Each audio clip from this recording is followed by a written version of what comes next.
नमस्कार दोस्तों, स्वागत है आपका आज के मुख्य समाचारों में। जी हाँ दोस्तों, आपको यहाँ पर देखने को मिलेंगी सुबह से लेकर शाम तक की तमाम बड़ी खबरें, मुख्य समाचार, ब्रेकिंग न्यूज़ अपडेट्स के रूप में। तो दोस्तों, आप सभी लोगों से रिक्वेस्ट है इस वीडियो को ज़्यादा से ज़्यादा लाइक और शेयर कर दीजिए। तो चलिए दोस्तों, जान लेते हैं आज की पहली बड़ी खबर।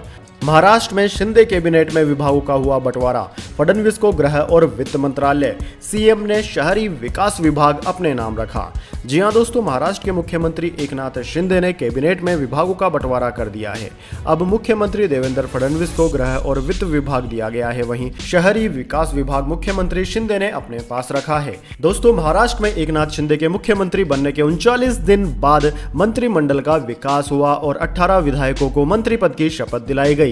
50-50 फार्मूले के तहत भाजपा और शिंदे गुट के 9 विधायकों को मंत्री बनाया गया था। अब उन्हीं के बीच विभागों का बंटवारा भी कर दिया गया है। दोस्तों, आपकी जानकारी के लिए बता दें, नए मंत्रियों में से 70% दागी हैं और सभी के सभी करोड़पति हैं। शिंदे की नई टीम में सभी मंत्री करोड़पति हैं। सबसे अमीर मालाबार हिल्स से भाजपा विधायक मंगल प्रताप लोढ़ा हैं, जबकि सबसे कम अमीर यानी कि 2 करोड़ की प्रॉपर्टी पेठट सीट से विधायक संदीपन भुमरे के पास है। इसके बाद दोस्तों, अगली बड़ी खबर। दलित बच्चे की मौत से खफा मायावती बोली, गहलोत सरकार को बर्खास्त कर राष्ट्रपति शासन लगाना चाहिए। जी हां दोस्तों, राजस्थान के जालोर जिले के सुराणा में प्राइवेट स्कूल के कथित तौर पर शिक्षक की पिटाई से 9 साल के दलित छात्र की हुई मृत्यु के बाद राजनीति शुरू हो गई है। कहा जा रहा है कि शिक्षक द्वारा दलित छात्र की जमकर पिटाई की गई, जिस कारण से उसे अस्पताल में भर्ती कराना पड़ा, जहां इलाज के दौरान उसने दम तोड़ दिया। अब इसे लेकर गहलोत सरकार निशाने पर आ गई है। दोस्तों, बहुजन समाज पार्टी की सुप्रीमो मायावती ने इस घटना पर नाराजगी जताई और राजस्थान सरकार की आलोचना करते हुए उसे बर्खास्त कर राष्ट्रपति शासन लगाने की मांग की है। दोस्तों, मायावती ने अपने ट्वीट में लिखा है कि राजस्थान के जालोर जिले के सुराणा में प्राइवेट स्कूल के 9 साल के दलित छात्र द्वारा प्यास लगने पर मटके से पानी पीने पर सवर्ण जाति के जातिवादी सोच के शिक्षक ने उसे इतनी बेरहमी से पीटा कि कल उसकी इलाज के दौरान मौत हो गई। इसके बाद दोस्तों, अगली बड़ी खबर। सीएम योगी आदित्यनाथ को जान से मारने की धमकी देने वाला सरफराज हुआ गिरफ्तार, पुलिस ने राजस्थान से पकड़ा।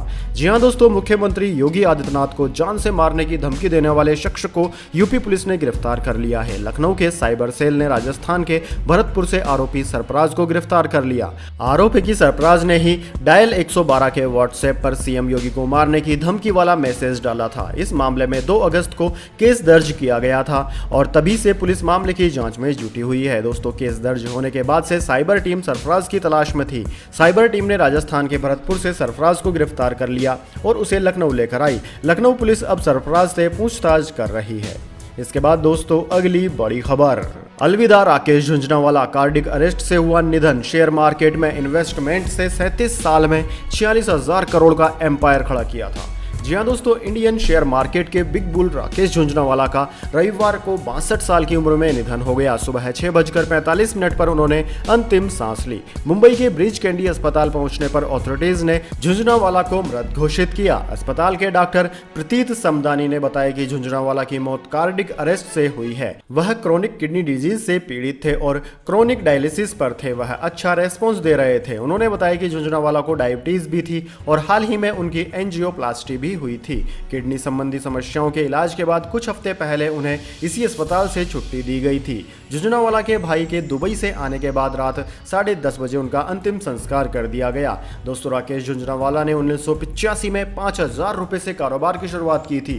अगले 37 साल यानी कि 2022 तक उनका एम्पायर 5.8 अरब डॉलर यानी कि करीब 46.18 हजार करोड़ रुपए पर पहुंच गया। पिछले हफ्ते ही उन्होंने आकाशा एयरलाइन के साथ एविएशन सेक्टर में एंट्री की थी। झुंझुनवाला एक समय में स्टॉक मार्केट में बियर थे यानी कि मंदड़िए। उन्होंने 1992 में हर्षल मेहता घोटाले का खुलासा होने पर शॉर्ट सेलिंग से बड़ा मुनाफा कमाया था। इसके बाद दोस्तों, अगली बड़ी खबर। बिहार में नीतीश तेजस्वी के बीच कैबिनेट विस्तार पर बनी सहमति, 16 अगस्त को होगा ऐलान। जी हाँ दोस्तों, बिहार में नीतीश कुमार की नई सरकार में किसके हाथ कौन सा मंत्रालय आएगा, इसे लेकर अब तेजस्वी यादव के साथ सहमति बन चुकी है। खबर है कि बिहार में जदयू और महागठबंधन की सरकार का मंत्रिमंडल विस्तार हो सकता है। कैबिनेट विस्तार की इस कवायद को लेकर नीतीश कुमार और तेजस्वी यादव के बीच बंद कमरे में लंबी और फाइनल चर्चा हुई। बिहार के डिप्टी सीएम तेजस्वी यादव दिल्ली में अपने सहयोगी दलों के बड़े नेताओं से मुलाकात के लिए आए थे, जहां से सहमति बनाकर बिहार लौटे और मुख्यमंत्री नीतीश कुमार से मुलाकात की। तेजस्वी ने साफ किया कि कि मंत्री पद को लेकर उम्मीदवारों के नाम का फैसला हो गया है। नीतीश से मुलाकात के दौरान मुख्य सचिव आमिर सुबहानी भी मौजूद रहे। दोस्तों, माना जा रहा है कि मंत्रिमंडल विस्तार का काम जल्द ही आगे बढ़ जाएगा। इसके बाद दोस्तों अगली बड़ी खबर, रक्षाबंधन रिलीज होते ही अक्षय कुमार का बड़ा खुलासा, इस वजह से भारत छोड़कर जाना चाहते थे। जी हां दोस्तों, बॉलीवुड के खिलाड़ी अक्षय कुमार की मच अवेटेड फिल्म रक्षाबंधन 11 अगस्त को बॉक्स ऑफिस पर रिलीज हुई। इस फिल्म को लेकर काफी उम्मीदें लगाई जा रही थी, लेकिन ये फिल्म बॉक्स ऑफिस पर कमाल दिखाने में सफल नहीं हुई। इसी बीच अक्षय कुमार का कनाडा सिटीजनशिप को लेकर बयान तेजी से वायरल हो रहा है। इस बयान में अभिनेता ने कहा कि एक वक्त ऐसा आया था कि वो सब कुछ छोड़कर कनाडा वापस जाने वाले थे। अक्षय कुमार के पास भारत की नहीं बल्कि कनाडा की नागरिकता है। ऐसे में खिलाड़ी कुमार को कई बार कनाडा कुमार कहकर भी लोग ट्रोल करते हैं। ऐसे में खिलाड़ी कुमार ने ऐसी बात कही जिसे जानकर उनके फैंस शॉक्ड हैं। दरअसल दोस्तों, अक्षय कुमार ने वेबसाइट से बात करते हुए कहा कि कई साल पहले मेरी फिल्में नहीं चल रही थी, करीब 14-15 फिल्में फ्लॉप हुई। तब मेरे मन में आया कि मुझे शायद कहीं और जाकर काम करना चाहिए। उस वक्त मेरे एक दोस्त ने कहा कि तुम कनाडा शिफ्ट हो जाओ। मेरा दोस्त भी कनाडा में ही रहता था। वहां पर बहुत सारे लोग काम करने के लिए जाते हैं और वो अब भी इंडियन हैं। तब मैंने सोचा कि किस्मत मेरा साथ यहाँ नहीं दे रही है तो मुझे कुछ और सोचना होगा। तभी कनाडा की नागरिकता के लिए अप्लाई किया और वो मिल भी गई। इसके बाद दोस्तों अगली बड़ी खबर, केजरीवाल का केंद्र सरकार से सवाल, आजादी के 75 साल में कई देश आगे निकल गए, भारत क्यों पिछड़ा। जी हां दोस्तों, दिल्ली के सीएम अरविंद केजरीवाल ने केंद्र सरकार से बड़ा सवाल पूछा है कि भारत में लोग दुनिया में सबसे मेहनती लोग हैं, इंटेलिजेंट लोग हैं। भारत में नदियां हैं, पहाड़ हैं, दुनिया के सबसे इंटेलिजेंट लोग भारत में पैदा हुए। हमारे पास दुनिया के सभी क्षेत्रों में बेस्ट एम्प्लॉइज हैं। आजादी के 75 साल में भारत के कई देश आगे निकल गए भारत से। सिंगापुर, जापान, जर्मनी भी आगे निकल गया। हमारा भारत पीछे क्यों रह गया। 75 साल की आजादी के इस मौके पर एक प्रश्न मन में उठता है। हमने 75 साल में काफी प्रगति की, लेकिन कई देश भारत से आगे निकल गए। सिंगापुर हमसे 15 साल बाद आजाद हुआ। जापान द्वितीय विश्व युद्ध में बर्बाद हो गया था। जर्मनी भी तहस नहस हो गया था, लेकिन सब हमसे आगे निकल गए। भारत के लोग दुनिया में सबसे इंटेलिजेंट और मेहनती हैं, फिर भी हम पीछे क्यों रह गए। भगवान ने हमें देने में कोई कमी नहीं छोड़ी। कुछ लोग पूछते हैं कि क्या भारत दुनिया का नेतृत्व कर सकता है। क्यों नहीं। आज 130 करोड़ लोग मिलकर प्रण ले कि भारत को दुनिया का नंबर 1 देश बनाएंगे। इसके बाद दोस्तों अगली बड़ी खबर, राजस्थान में आईएसआई के 2 जासूस गिरफ्तार। महिलाओं के नाम से फर्जी अकाउंट बना आर्मी अफसरों को फंसा रहा था जासूस। जी हां दोस्तों, राजस्थान इंटेलिजेंस ने आईएसआई के 2 जासूसों को शनिवार रात गिरफ्तार कर लिया। दोनों जासूस भीलवाड़ा और पाली में स्थानीय एजेंट्स हैं। पाकिस्तानी खुफिया एजेंसी के अफसरों के इशारे पर इंडियन आर्मी की सूचनाएं भेज रहे थे। इनमें से एक महिला के नाम से भारतीय सेना के जवानों से दोस्ती करता था, फिर सूचनाएं प्राप्त करता था। सोशल मीडिया के जरिए पाकिस्तान भेजी सूचनाओं के एवज में दोनों जासूसों के बैंक अकाउंट में यूपीआई के जरिए रुपए भी ट्रांसफर हुए थे।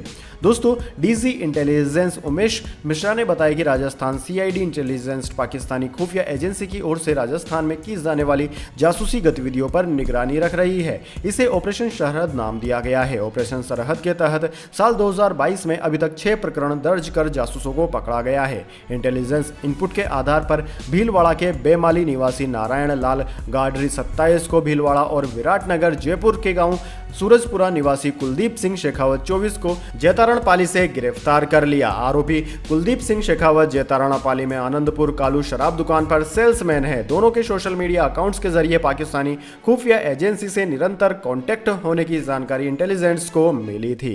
इसके बाद दोस्तों अगली बड़ी खबर, अब ऋतिक रोशन की विक्रम वेधा के खिलाफ बॉयकॉट ट्रेंड, लाल सिंह चड्ढा बनी वजह।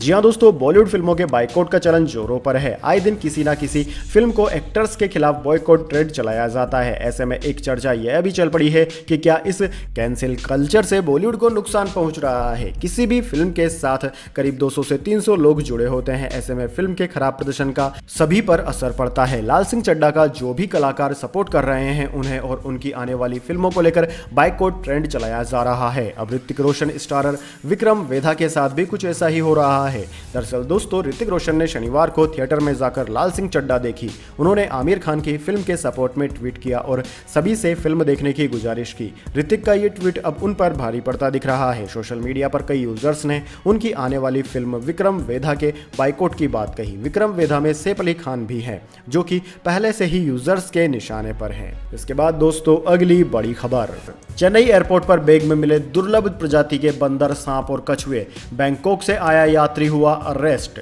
जी हां दोस्तों, चेन्नई एयरपोर्ट पर कस्टम के अधिकारी उस समय हैरान रह गए जब उन्होंने एक यात्री के बैग से दुर्लभ प्रजाति के 23 जानवर बरामद किए। दरअसल दोस्तों, चेन्नई एयरपोर्ट पर 11 अगस्त को बैंकॉक से TG 337 फ्लाइट से उतरा था। चेन्नई एयर कस्टम्स ने बताया कि खुफिया जानकारी के आधार पर उस यात्री को रोक लिया गया था। इसके बाद उसके बैग की जांच की गई। उसमें एक डिब्रेजा बंदर, 15 किंग स्नेक, 5 बाल पाइथन और 2 एबरल्डा कछुए मिले।